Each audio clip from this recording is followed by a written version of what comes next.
আওয়ামী লীগের প্রবীণ রাজনীতিবিদ সাবেক মন্ত্রী তুফায়েল আহমেদের ভাতিজা অর্থাৎ ভোলা ২ আসনের সাবেক সংসদ সদস্য আলী আজম মুকুলকে গ্রেপ্তার করেছে র্যাব।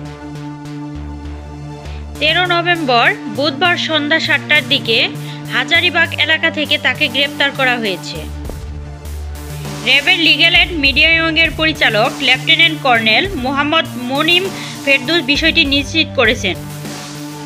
ভোলা ২ আসনের সাবেক এমপি আলী আজম মুকুল বৈষম্য বিরোধী ছাত্র আন্দোলন চলাকালে ১৯ জুলাই রাজধানীর মিরপুর এলাকায় নাহিদুল ইসলাম হত্যা মামলার অন্যতম আসামি ছিলেন। আলী আজম মূলত পারিবারিকভাবেই রাজনীতির সঙ্গে জড়িত ছিলেন। এর আগে তিনি দৌলতখান পৌরসভার মেয়র ছিলেন।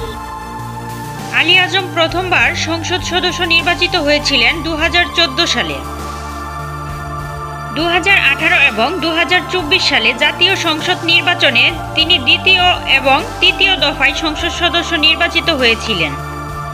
এদিকে গত ৫ আগস্ট শেখ হাসিনা পালিয়ে যাওয়ার পর থেকে একের পর এক গ্রেপ্তার হচ্ছেন আওয়ামী লীগের এমপি, মন্ত্রী এবং শীর্ষ পর্যায়ের নেতাকর্মীরা। এরই ধারাবাহিকতায় বুধবার গ্রেপ্তার হলেন ভোলা ২ আসনের সাবেক সংসদ সদস্য আলী আজম মুকুল। হাসিনা সরকার পতনের পর রাষ্ট্রপতি সংসদ বিলুপ্ত করলে এমপি পদ হারিয়েছেন তিনি। প্রিয় দর্শক, এতক্ষণ সাথে থাকার জন্য ধন্যবাদ। এরকম আরও নিত্য নতুন সংবাদ পেতে আমাদের ওয়াইটিভি নিউজ চ্যানেলটি সাবস্ক্রাইব করুন এবং আপনাদের ভালো লাগলে লাইক, কমেন্ট, শেয়ার করে পাশেই থাকুন। আর হ্যাঁ, ফেসবুক থেকে দেখে থাকলে ফলো দিতে ভুলবেন না। ধন্যবাদ।